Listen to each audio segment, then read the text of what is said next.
Les psaumes. Le cœur à cœur entre Dieu et les humains.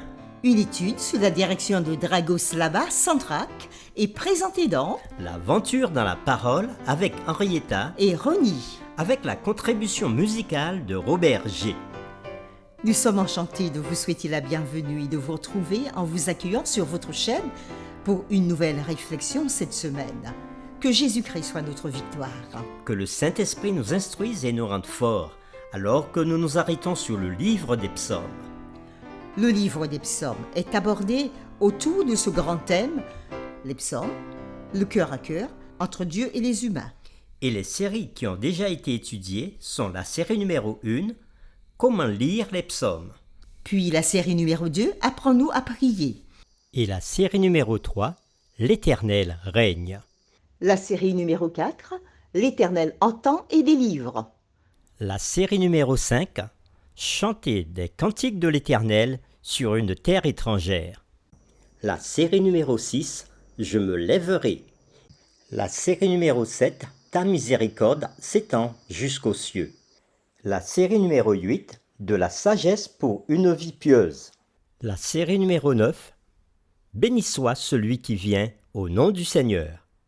Et aujourd'hui commence la série numéro 10 qui va du samedi 2 mars au vendredi 8 mars 2024 et qui a pour titre « Leçons tirées du passé ».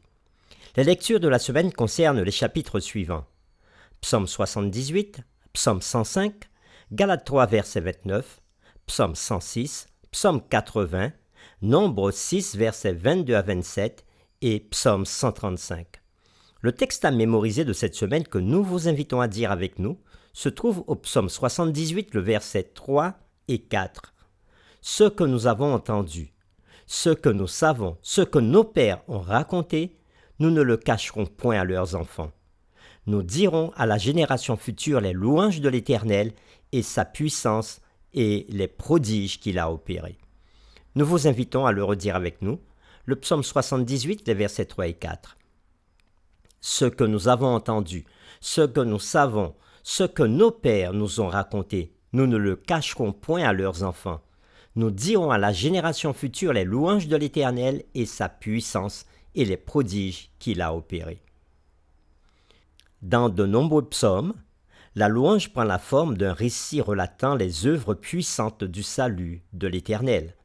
Ces psaumes sont souvent appelés les psaumes de l'histoire du salut ou psaumes historiques.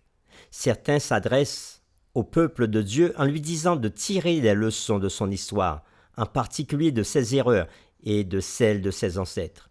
Certains psaumes historiques contiennent une note musicale prédominante qui souligne les œuvres merveilleuses du passé de Dieu en faveur de son peuple et qui renforce leur confiance dans le Seigneur qui est capable et fidèle de les délivrer de leurs difficultés présentes.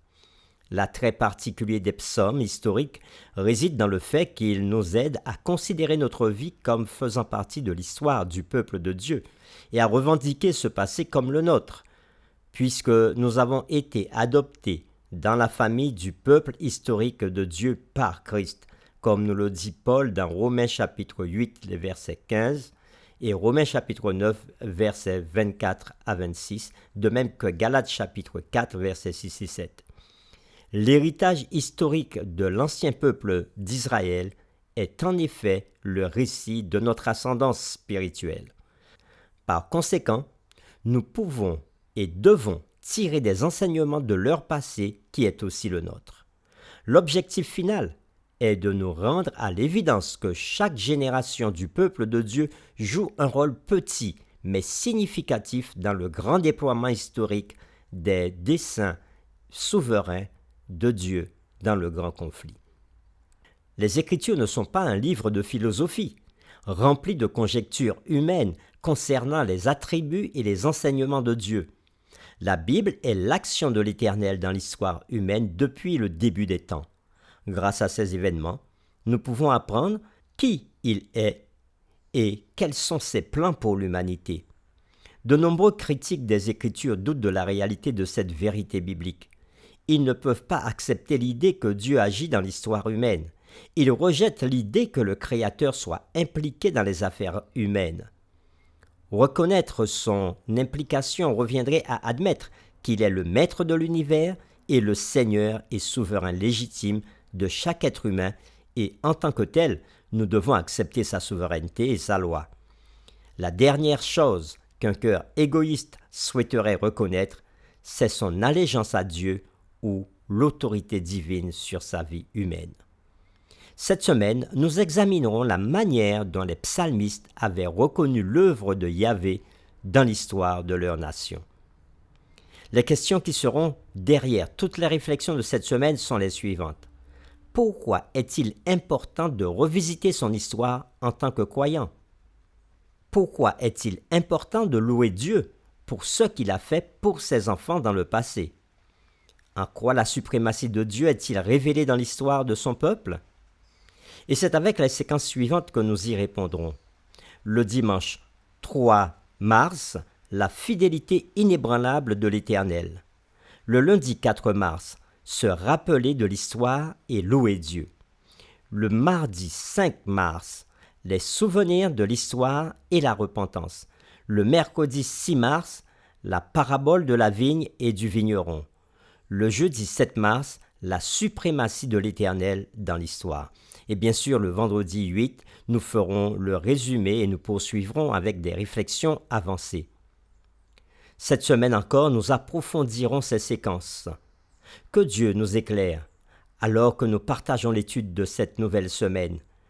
Que les psaumes nous fortifient encore et nous éclairent durant toute cette semaine sur la personne de notre Seigneur et Sauveur Jésus. Nous vous invitons à prier avec nous. Merci Seigneur pour une nouvelle semaine d'études qui va commencer, où tu nous invites par ta grâce à pouvoir reconsidérer l'histoire de ton peuple et en même temps à prendre conscience de notre histoire. Et à travers les psaumes, tu nous permettras de le faire pour que notre foi soit renforcée en la personne de Jésus-Christ, notre Seigneur et Sauveur. Viens nous bénir et nous donner chaque jour la force d'écouter encore cette étude, et cela pour nous faire du bien. Nous t'avons prié au nom de Jésus. Amen.